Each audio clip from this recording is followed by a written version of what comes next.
Yo no voy a renunciar. Pagaré con mi vida la lealtad al pueblo. La historia es nuestra y la hacen los pueblos. El último mensaje de Salvador Allende fue con una voz tranquila.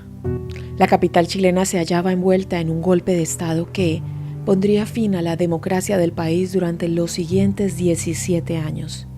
Por las ventanas del Palacio de la Moneda salían llamas que devoraban el edificio presidencial. Las Fuerzas Armadas habían tomado las calles y derrocaron al gobierno en un 11 de septiembre que pasaría a la historia mucho antes del atentado a las Torres Gemelas en Estados Unidos. En ese último discurso de Allende, pronunciado apenas minutos antes de que su vida terminara, producto de un disparo de una AK-47, hubo una improvisada despedida que auguraba eternidad. La caída de Allende fue el comienzo de una época oscura en la historia latinoamericana, marcada por dictaduras militares que se extenderían por todo el continente. Bienvenidos a mi canal, mi nombre es Adriana Chilito, gracias por estar aquí. Si les gusta este tipo de contenido, se pueden suscribir a mi canal y activar la campanita de notificaciones. De esta manera YouTube les avisará cuando suba un nuevo video. También me pueden seguir en mis diferentes redes sociales, me encuentran en Instagram, Facebook o en Twitter como @lachilito y en TikTok como @lachilito1. Comenzamos.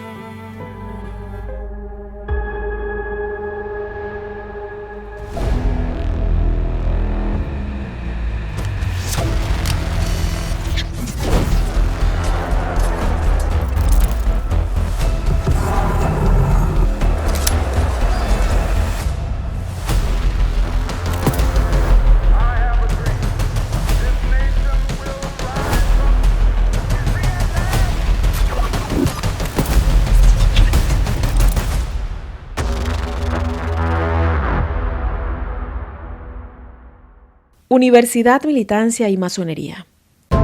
Cuando Salvador Allende llegó al poder, lo hizo con un sello distintivo. Era el primer presidente de ideología marxista que había ganado por la vía democrática. Su figura levantaba esperanza y rechazo en una sociedad profundamente dividida. Eran tiempos históricos particularmente agitados. Ese 3 de noviembre de 1970, un Allende de 62 años recibía la banda presidencial en un cambio de década marcado por noticias sorprendentes. En el mundo del deporte, Muhammad Ali, el mítico peso pesado, anunciaba su retiro del boxeo, mientras que en la música la banda Black Sabbath lanzaba su primer disco y Paul McCartney anunciaba la temida separación de los Beatles. En París, ese año se colocó el primer marcapasos y las tropas estadounidenses a la vez invadieron Camboya. En Argentina, el grupo armado peronista Montoneros asesinó al militar y dictador argentino Pedro Eugenio Aramburu y ascendería al poder otro militar, Roberto Livingston, en lo que sería la antesala de la dictadura de Jorge Rafael Videla 6 años después. De otro lado de la cordillera, Chile parecía estar viviendo un proceso inverso, en el que los movimientos de izquierda, lejos de tomar la vía armada u operar en la clandestinidad, alcanzaban el cargo ejecutivo más alto por el voto popular. No era la primera vez que Salvador Allende lo intentaba. Era en verdad su cuarta competencia electoral. En 1952 se había postulado por primera vez, aunque con resultados poco auspiciosos. Regresó a las urnas en el 58 y consiguió la segunda mayoría simple. En 1964 estuvo cerca, obtuvo el 38% de los votos, pero fue superado por su competidor, el demócrata cristiano Eduardo Frei Montalva. Para la elección de 1970 se sabía que había por delante una competencia reñida, pero Allende esperaba que por fin fuera su oportunidad de ascender al cargo más alto y poder desde ahí llevar a cabo las transformaciones sociales profundas que imaginaba. Allende era un militante político de vasta experiencia. Había comenzado a formar su ideología desde sus años como estudiante en la Universidad de Chile. Su profesión era la de médico cirujano, pero también tuvo una trayectoria como diputado, senador y ministro de Salud. Nacido en 1908 en el seno de una familia de clase media alta de Valparaíso, rápidamente se sintió interpelado por los ideales socialistas. A los 21 años se unió al grupo político universitario Avance y en 1933 Cuando se fundó el Partido Socialista de Chile, Allende, con 25 años de edad, fue su primer secretario regional. El sitio Memoria Chilena lo describe como un hombre que poseía el perfil característico del político chileno progresista y laico de la primera mitad del siglo XX. Como hemos dicho, el mundo atravesaba importantes cambios y el siglo XX avanzaba al compás de nuevas reivindicaciones y luchas por el poder que ponían sobre la mesa visiones muy distintas de cómo debía organizarse el mundo. El mismo portal señala otro dato sobre su vida. Allende ingresó siendo muy joven a la masonería y perteneció a la famosa Gran Logia de Chile. Esta organización, fundada en 1862 en Valparaíso, la ciudad de nacimiento de Allende, se trasladó a comienzos de 1900 a Santiago, luego de que un terremoto destruyera su sede central junto con todos los archivos. La masonería en Chile ha tenido una fuerte influencia, tanto en la época de los movimientos independentistas como en el desarrollo de un sistema político y económico particular del país. De hecho, el modo en que el propio Allende encaraba el marxismo también se lo solía calificar como la vía chilena al socialismo, dando cuenta de que se diferenciaba de las estrategias que solía encarar el movimiento con el resto del mundo. Volviendo brevemente al tema de la masonería en Chile, una de las áreas en las que esta organización ha tenido bastante injerencia es en la educación, tanto con la fundación de colegios como en la gestión y formación de las principales universidades. Allende ya provenía de una larga estirpe masónica porque tanto su padre como su abuelo también habían formado parte del grupo. El sitio web de la Biblioteca Nacional de Chile aporta algunos detalles más sobre este aspecto de la vida del mandatario. Fue el venerable maestro, el dentista Jorge Grove Vallejo, quien lo invitó formalmente a incorporarse a la orden masónica. El 18 de julio de 1935 manifestó su intención de ingresar libre y espontáneamente a la sociedad masónica con el único propósito de ser útil a la humanidad. El 16 de noviembre de 1935, Allende ingresó a la orden tras firmar el testamento masónico que lo declaraba como un nuevo hermano dentro de la masonería. Allende encaró su carrera política también desde una edad temprana y apenas cumplió los 30 años fue elegido diputado por Valparaíso y Quillota. Su participación fue clave en la conformación del Frente Popular en una década del 30, marcada por la profundización de las ideologías. En Europa, el fascismo avanzaba, y por otra parte la Unión Soviética crecía como la contrapartida socialista. En ambos casos, los seguidores comenzaban a surgir en todo el mundo y en los distintos continentes aparecían expresiones propias tanto de movimientos de extrema derecha como de izquierda. En el caso chileno, la conducción del país que llevaba adelante la oligarquía no tardó en encontrar resistencia. Surgían los primeros movimientos organizados socialistas y comunistas, como también se radicalizaron los conservadores y liberales. Memoria Chilena así describe este momento decisivo en las décadas siguientes. Inspirado en la estrategia de frentes populares que había llevado a coaliciones de centro-izquierda, el poder en Francia en 1935 y España al año siguiente, el Partido Comunista propuso la creación de un amplio frente que reuniera a las fuerzas progresistas del país para combatir a los partidos de derecha que sustentaban el gobierno del presidente Arturo Alessandri. A ese frente se le sumaron el Partido Radical, el Partido Socialista y sucesivamente sindicatos de obreros, la Federación de Estudiantes de la Universidad de Chile y el movimiento Mampuche organizado en el Frente Único Araucano. Quedaba formado un nutrido bloque de izquierda que se llamó Frente Popular. El primer cargo de primera línea que tuvo Allende fue como ministro de Salubridad, Previsión y Asistencia Social en el gobierno de Pedro Aguirre Cerda.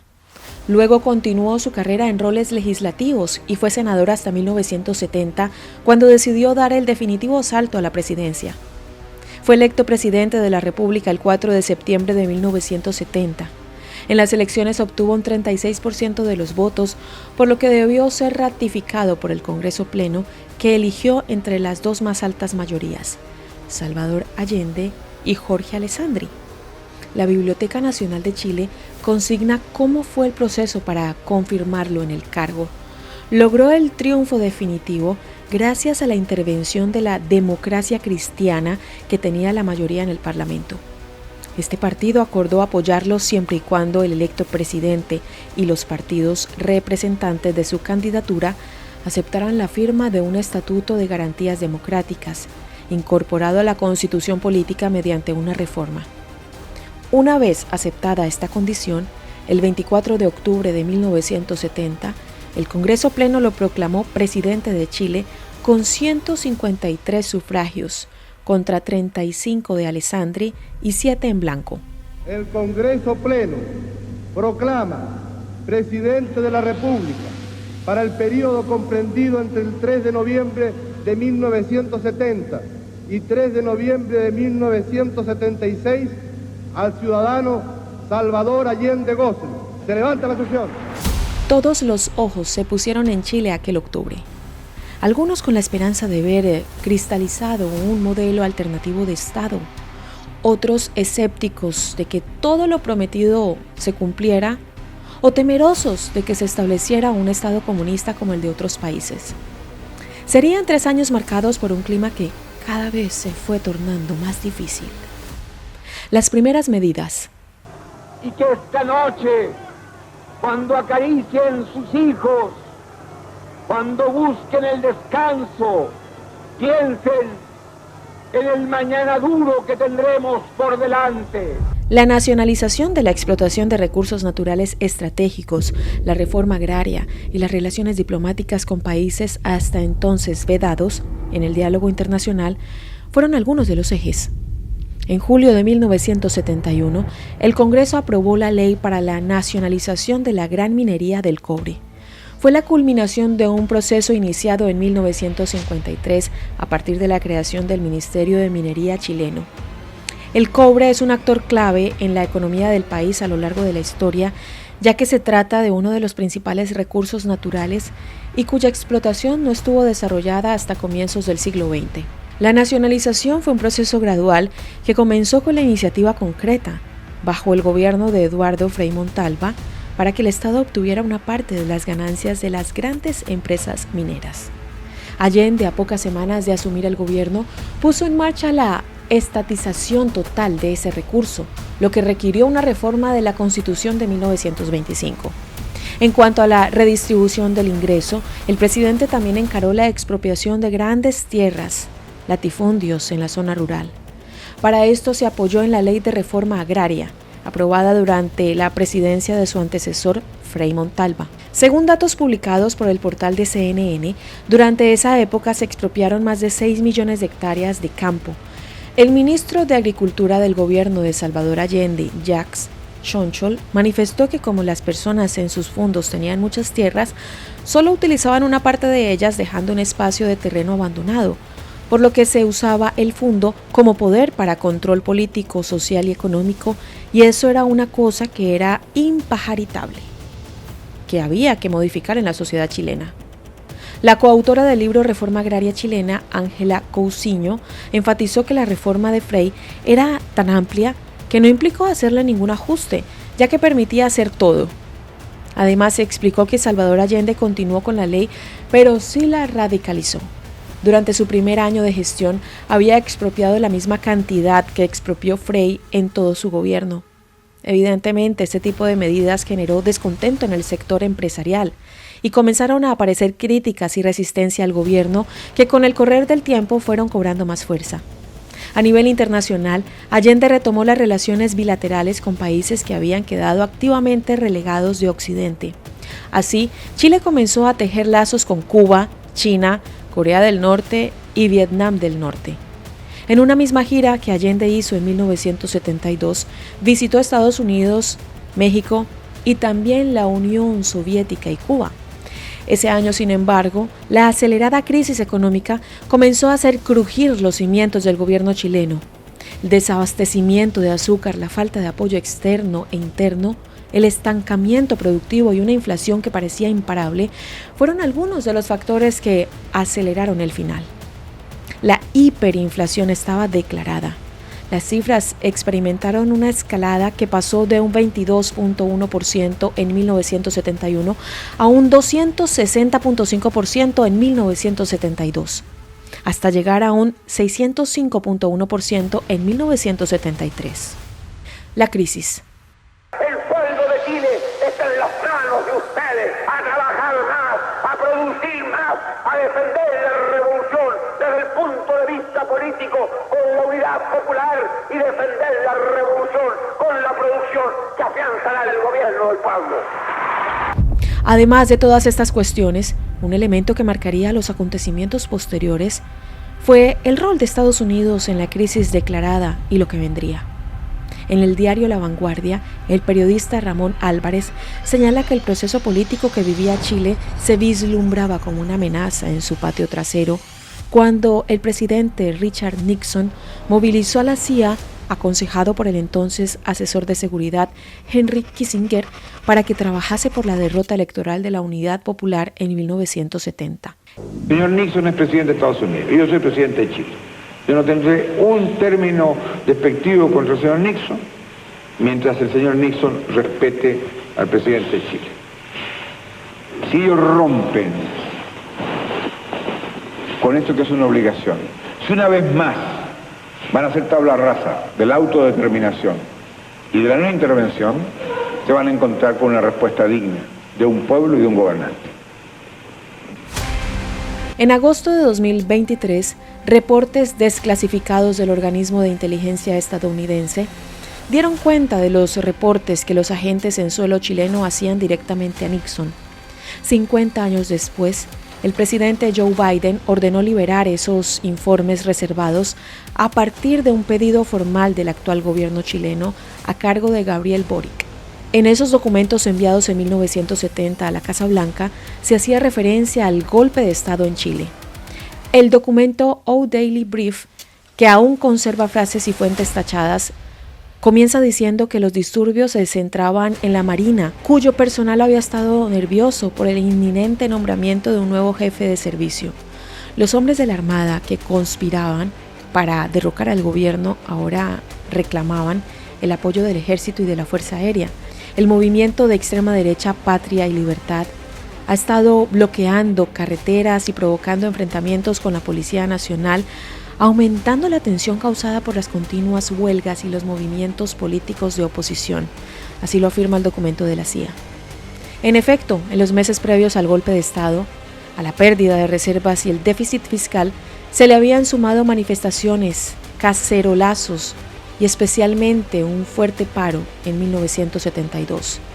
En octubre, los gremios, las organizaciones patronales y los colegios profesionales, con el apoyo de los partidos de la CODE, Confederación Democrática, lograron movilizar a los sectores medios y a todo el espectro opositor en un paro nacional que se extendió durante 4 semanas y agudizó la polarización social y política.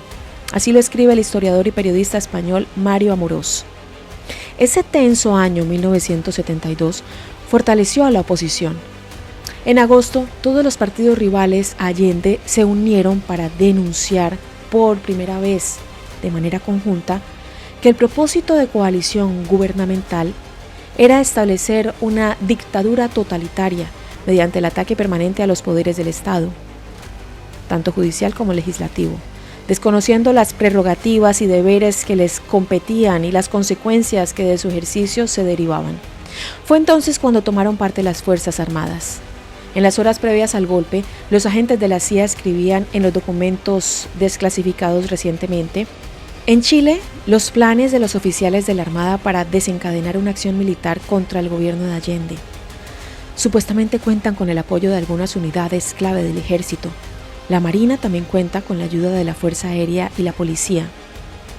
El informe de la CIA cierra con una advertencia: los socialistas, los extremistas de izquierda y los comunistas están igualmente decididos a no ceder.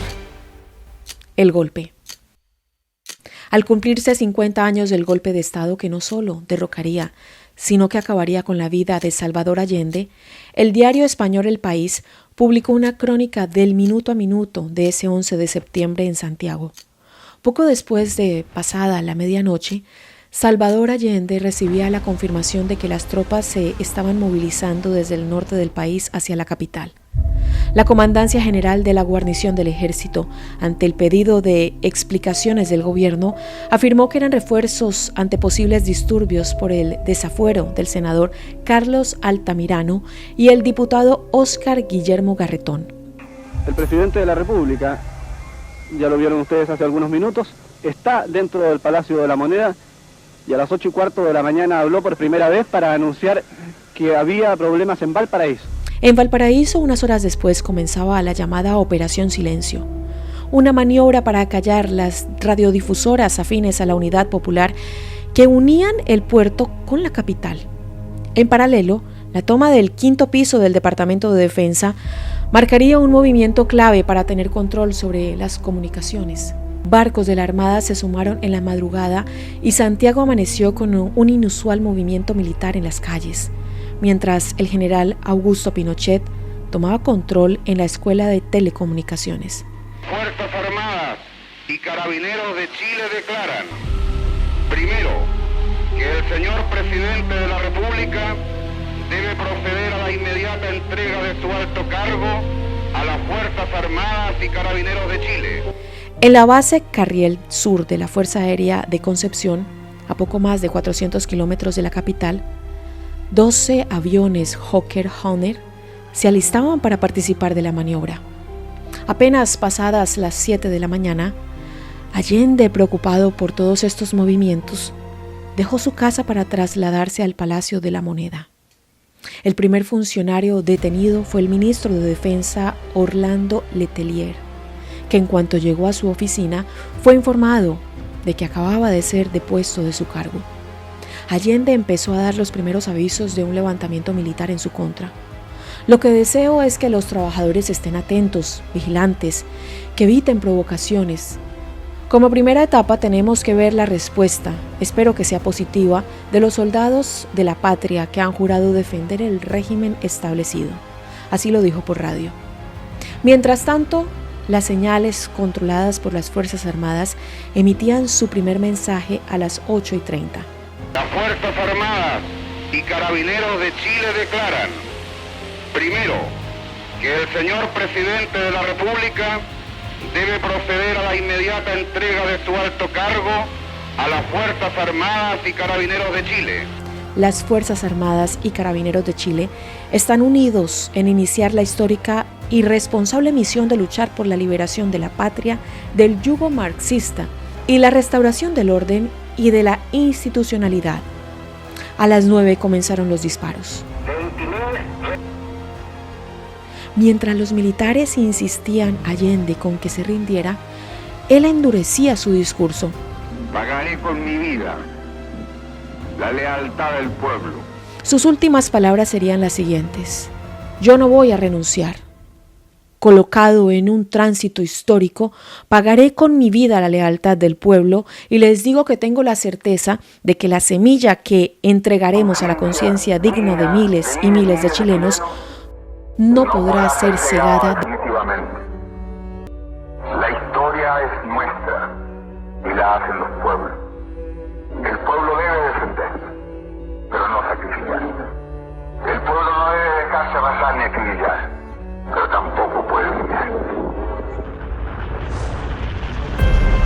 Una tregua de 10 minutos permitió que la mayoría de los ocupantes del Palacio de la Moneda abandonaran el edificio. A las 11, un ataque se lanzó sobre el edificio de gobierno. En 16 minutos, los aviones lanzaron más de 20 bombas.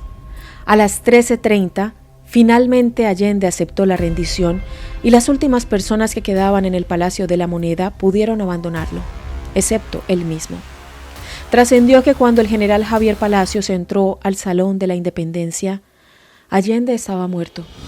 La primera versión hablaba de suicidio con un disparo de fusil de asalto que Fidel Castro le había regalado a Allende. Como en todo suceso conmocionante, las dudas afloraron.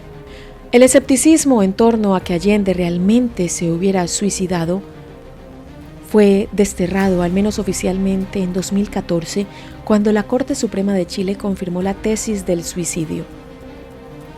3 años antes se habían exhumado los restos del expresidente con el objetivo de poner fin a las dudas. La caída de Allende abriría otra etapa en la historia chilena de impacto directo en la realidad latinoamericana. La dictadura duró hasta 1990 y Pinochet fue su figura central. La profunda división en la sociedad chilena en torno a la figura del dictador, más tarde senador en el regreso de la democracia, continúa definiendo la grieta política de Chile hoy en día.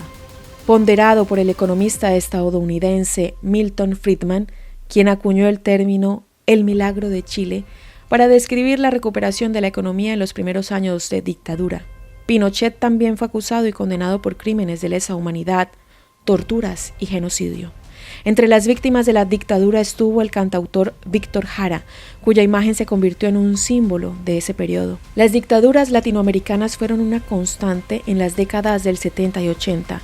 En Bolivia, entre 1964 y 1982, en Argentina, entre 1976 y 1983, en Uruguay, entre 1973 y 1984, en Paraguay, desde 1954 hasta 1989, República Dominicana desde 1930 hasta 1961, Perú desde 1968 a 1980, Ecuador desde 1972 hasta 1979 y Brasil desde 1964 hasta 1985. Tengo fe en Chile y su destino. Superará otros hombres este momento gris y amargo donde la traición pretende imponer. Allende sería un símbolo de aquellos años y su muerte marcaría la historia de América del Sur. Mucho más temprano que tarde, de nuevo, abrirán las grandes alamedas por donde pase el hombre libre para construir una sociedad mejor. ¡Viva Chile! ¡Viva el pueblo! ¡Vivan los trabajadores!